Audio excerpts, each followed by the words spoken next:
Hey, Huns, and welcome back to another episode of Hey, Hun. So, I wanted to drop in really, really quickly because there have been some things, as we all know, that have been going on in society that has been very, very troublesome. And I am not one to be extremely political or fall on, a certain side. I am one, I try to remain as down the middle as I possibly can and call out the true that I see and or the right that I see and the wrong that I see. It doesn't matter which side is which. Right is right, wrong is wrong. I'm so sorry. That's just the way that I was raised and that I've always been. So that's my makeup, part of my makeup. But within the last, I say couple of weeks, but actually it's been since the history of this country. Um, and it kind of hits a little bit different or maybe a little harder because some of the experiences that I have had personally, and that's both physically in my normal life, academically, and so forth. And what I mean by that is, for a lot of you that don't know, I have a BA in African American Studies. So the things that are going on in the world are extremely troublesome. But there is another little caveat there. I also have a BS in criminal justice. So those two things sometimes they bump heads. And I didn't get those to bump heads. I actually got those to marry one another and to be able to talk and try to help people in the system or those that are about to go into the system that look like me, to try to not be a part of the system or to help them to come out of the system. But I will say it's very hard when the system has been poised to not be for people that look like me. And let me start by saying that I am not here to offend anyone. As usual, I am never here to try to offend anyone or to make anyone come over to my side. I simply just am here to express my concerns, my fears, my thoughts, just to get them out and to have a conversation, hopefully, and to spark a conversation between you and your circle, your crowd, your box, whatever you may have, your triangle, whatever you may have. I try to open up a dialogue. So a little bit of history, and just gonna go back because I'm not a teacher, nor do I play one on TV. But if we look back at the history of policing in America, which is really strange because there's actually a class there. But again, I am not a teacher. But when you look at the policing in America, the very first police officers that were that unit here on this land were actually the gentlemen who were part of the slave patrol. And we know that the slave patrol were those gentlemen who, if you decided to run away, they were coming to get you and to bring you back.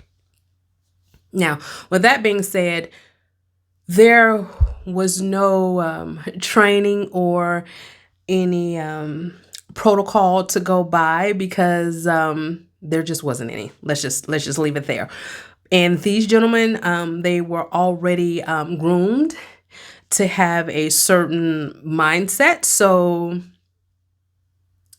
if you looked a certain way initially from what they had been used to getting and grabbing and bringing back, then that's kind of where their minds stayed. And yes, I am choosing my words very carefully and I'm speaking very slowly because, again, do not want to offend, but I do want to bring forth what is here. Again, to cause a actual conversation. And I do hear a lot of people out in public, and their questions, or to one another, have been, how is it in the 21st century, or this is 2021 and we're still having problems with racism and things like that? Well, there has actually, my answer to this is, there has actually not been a real live conversation. And when I say real live conversation, there has not been anyone that has sat down on a grand scale and actually had a conversation pre 2021 to, I don't want to say fix it, because it's not necessarily fix it, but to correct the problem. Because there are people on both sides who don't want to hear it. It's just as simple as that. Do not want to hear it, and that is on both sides. And so things have a tendency to get volatile, and nothing has been changed. And one reason nothing has been changed, I would say, all of this again is my personal opinion, is because people of color feel like it is not our responsibility to teach you, learn you, explain to you. I was always taught that once you learn better, you do better. So it's easy to pick up a book, try to have a conversation, try to better yourself, ask a question. Simply because mom, dad, grandma, grandpa said it, it doesn't make it right. I don't care what aspect it is. It's not always right.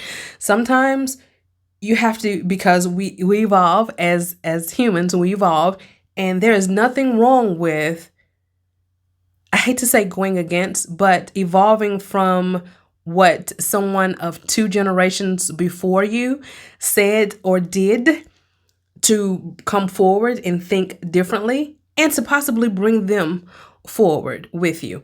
Now, is there anything wrong with having a conversation if someone of a different race or culture comes to speak with you and they want to learn? Absolutely not. But for someone to just say, it's your responsibility to tell me because you're so offended, or you get, you act a certain way when I say things.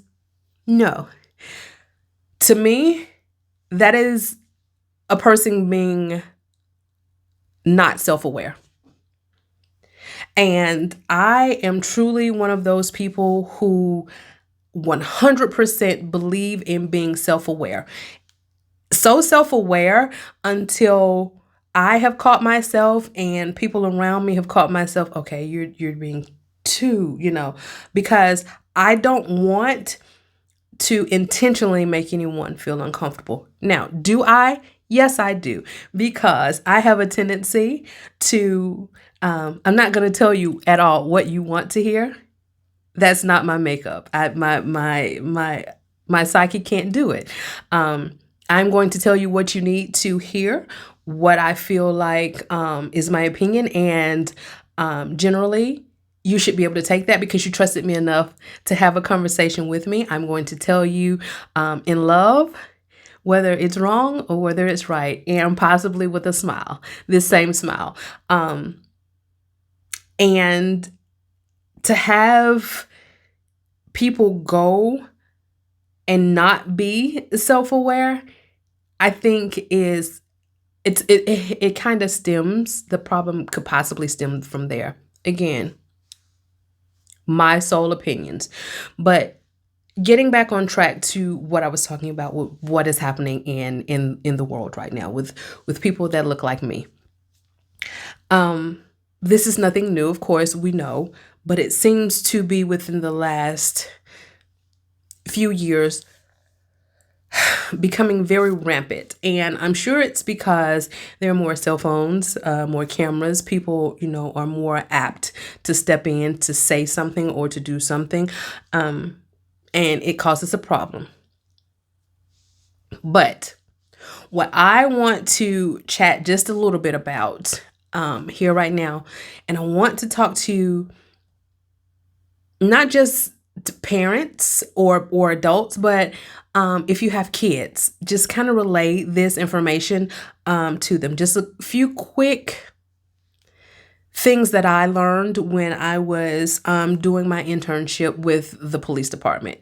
Things probably have changed now. I have not done any research, but at least this is a starting point. Let's say that we have a place to start, and we can go from there. We can go and grow from there.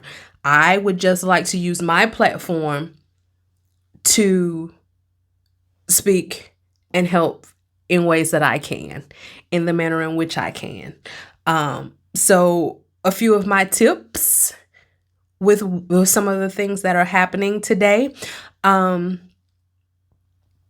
want you guys to keep in mind a few things. When it comes to police officers, they have total discretion. Total discretion. And when I say that, have you ever noticed that you could have done something to warrant a citation, but that officer decided not to give it to you? That's because he used his discretion. He or she used discretion. That's what I mean by total discretion. Okay. Also keep in mind, and we've seen this multiple times, we have to remember that officers will give chase and will do things because they have no reason to retreat. No reason at all. No reason to stand down because the uniform symbolizes the law. Okay. So keep that in mind. The other thing is that I want to go into, just again, these are just a few quick tips. If you happen to be pulled over by an officer, please, please, please hear me.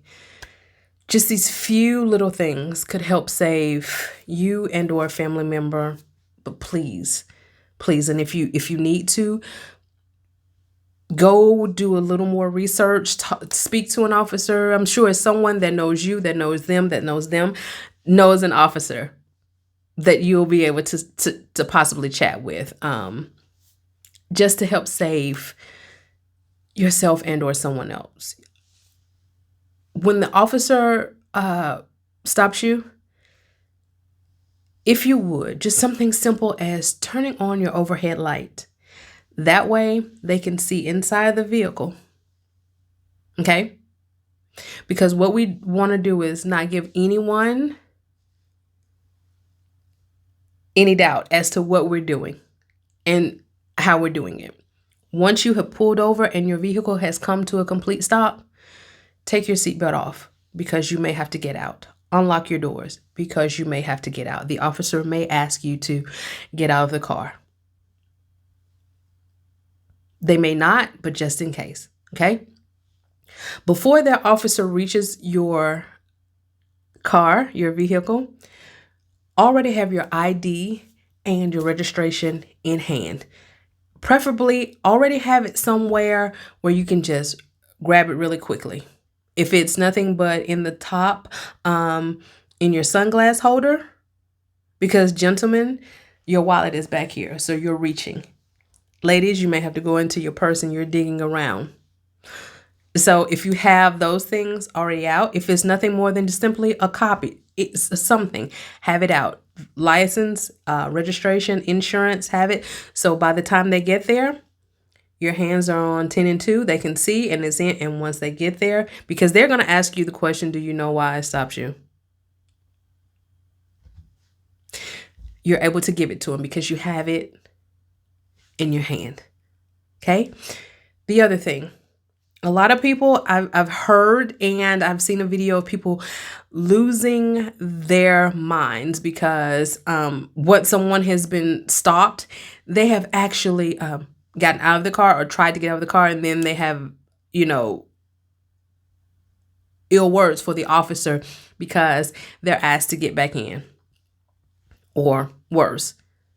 Please, please, please do not get out of the vehicle unless they ask you to get out of the vehicle, because that can be seen as aggression.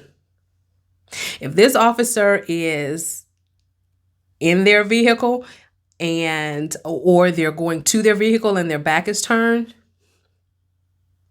that can be seen as aggression as you're coming to the vehicle. So stay in the vehicle unless they're asking you to step out of the vehicle.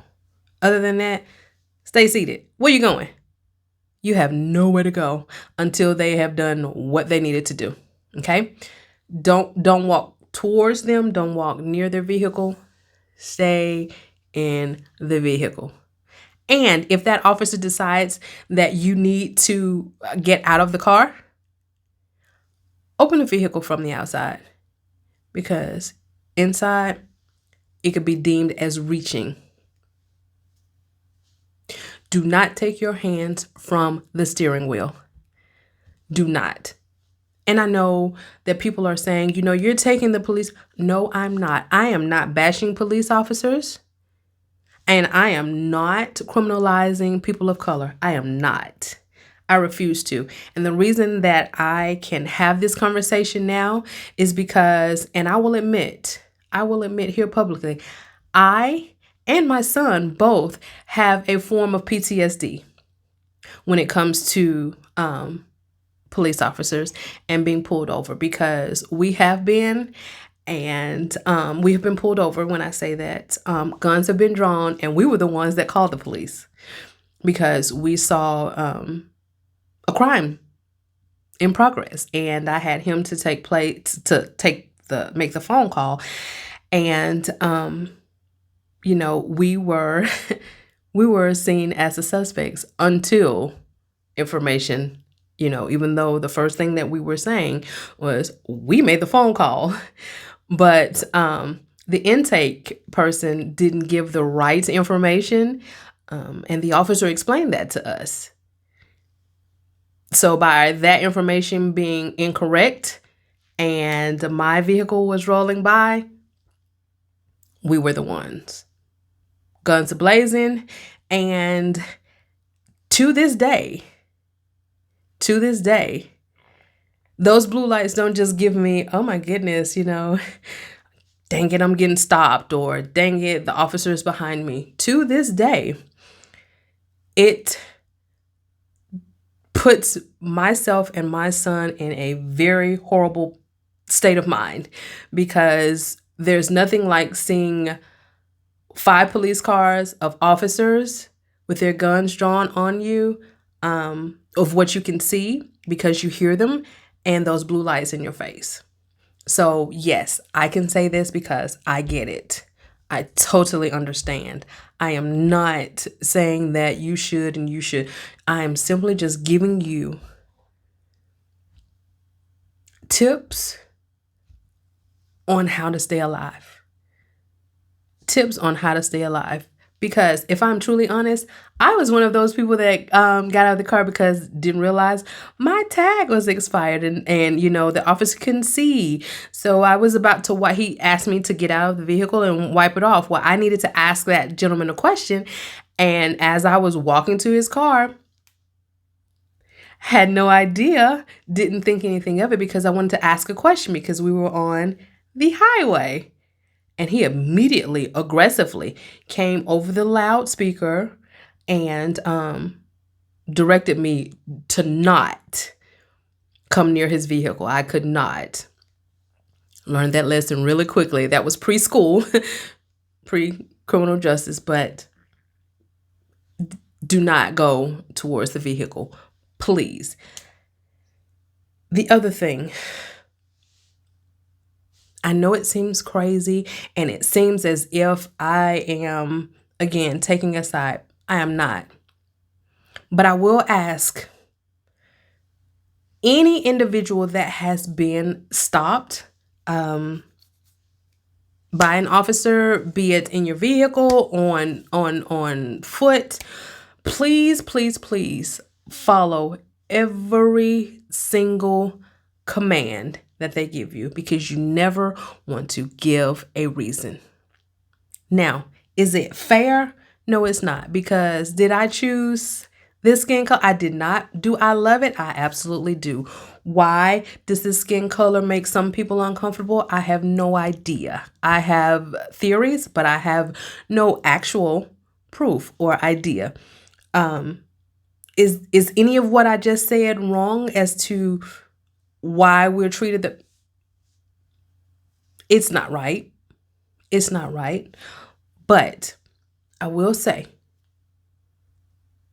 your job is to get home at the end of the day. You do not have to spit your knowledge of the law and question them, because at the end of the day, you're still going to get that ticket, get that citation, whatever it is, you're still going to get it. You're not going to be able to outtalk the officer from giving you.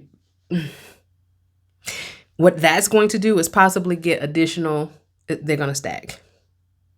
So whereas you could have been just taking it, go on your way and think about fighting it or getting it dismissed at a later date and time, that's where your mind should be.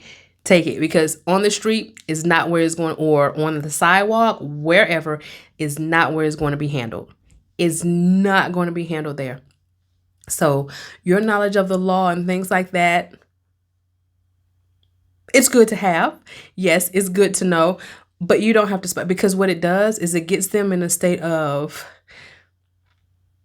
aggression and agitation, because it's almost as if they could possibly feel as if you're thinking that you can do their job better than they can,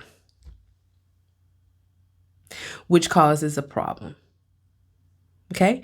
So again, your job is simply to get home safely. That's it. Bottom line. And I know, like I said, we shouldn't have to do this. We shouldn't have to take additional precautions. But until we find a solution and figure it out, yes, you do. Yes, you do. Until there is a solution, you can't fight it on the street. Don't fight it on the street, because you could possibly lose. I know it's scary. I know in your mind it could be fight or flight, because trust me, at that moment, did I want to just take off and run because there was ammunition or sidearms facing me? Yes. Yes, I did. But the same deep breaths that I'm taking now, I kept in mind, I want to live and I want my son to live. In addition, my husband was on the Bluetooth. I didn't want him to, because he could hear everything that was going on, and I did not want him to hear that being possibly last moments or anything. So please just comply. That's just my public service announcement today. This is not what this week's video was supposed to be about, or this week's episode. It actually was about happiness. It was about marriage. But right now, there are dire things happening, and they're really scary. So I feel like if we all kind of do our parts, or do what we can. Let's not say do our parts. Do what we can to stay safe and to help others stay safe until we find a solution, until this grand problem issue, and it's not going to happen within the next 2 days, 24 hours, because this country, 1776 and it's 2021. So we have a lot of paperwork per se to go through to get things even on the right track, because even though we've thought that things were on the right track, they weren't. They haven't been. And that little bit that we had has been derailed. But if you would, and especially if there are gentlemen in your life, they especially have, I don't even know what to say. They especially have to be careful because they're perceived even worse. You know, especially the taller and the more weight that they have on, there seem to be, more aggression, quite possibly, the perception of aggression. So if we would, please, please have that chat with the kids, no matter how much we don't want to, because we get upset, and the conversation with the kids, they may be too young. I think at this moment, I don't feel like there is a too young to have conversations right now, because these things are actually happening in the world, in society. They're real life, so these conversations are going to have to be had anyway. Meet it head on. Be proactive rather than reactive. You don't want to ever want to say, I wish I could have had that conversation, or I could have said this, or maybe if I could. Even if the kid doesn't want to hear it, the brother doesn't want to hear it, the husband doesn't want to hear it, it's fine. It's fine. They don't have to want to. But say it anyway. Say it anyway. Keep that overhead light on. Whatever they tell you, no matter how degraded you feel, demeaned you feel, you are still a human at the end of the day. You are still alive. You are still a man. They cannot take your masculinity away from you. You are still a female. They can't emasculate or feminize, because that's you. That's who you are.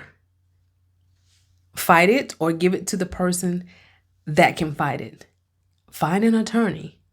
Find someone that will help you make the situation better.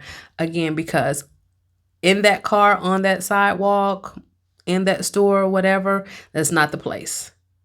Because you're not gonna win. You're not gonna win.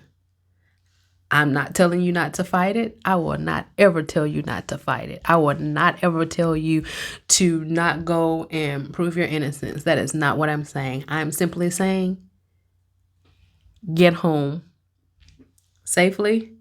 Get you someone that will help you, that will help you, that will help you. Get home, scream, shout, holler, whatever it is that you need to do. Just get home, and get home safely. All right?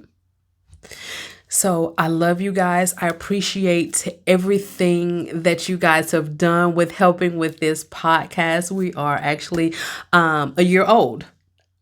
How time flies. So I thank you so very much for every listen, every download. Thank you for subscribing to the channel.